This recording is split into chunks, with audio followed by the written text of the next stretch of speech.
As an advocate on behalf of Israel, you've most likely come across the accusation that Israel is an apartheid state. What we're going to do in the following videos is try and see how we can provide not only evidence to demonstrate that that's not true, but in fact that Israel is probably one of the leading and most vibrant democracies in the world today. Now, before we can actually begin, we need to understand what apartheid is. Let's start at the beginning. So the literal definition of apartheid is separation in Afrikaans, a language spoken in South Africa.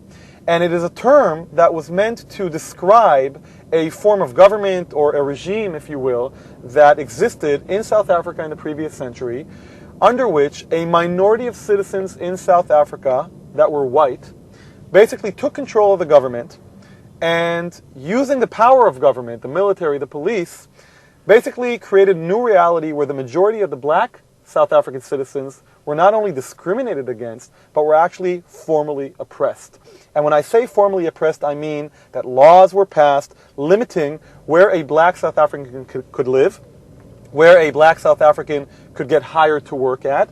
Certainly, they did not have access to all public facilities. They couldn't vote. They couldn't get elected. They certainly couldn't hold supreme public offices such as Supreme Court judge.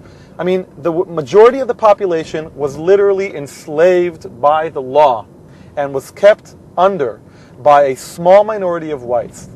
This led, of course, to public outrage, and ultimately, after many, many years of pressure by the international community and very, very painful sanctions to the country, the regime fell and the majority of blacks in South Africa received equality.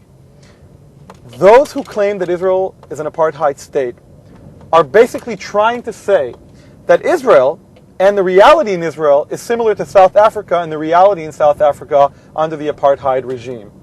So either they are very, very ignorant and do not know what happened in South Africa, or do not know what is currently happening in Israel, or what is worse, they're not ignorant at all, they know exactly what's happening, and they're making the claim anyway.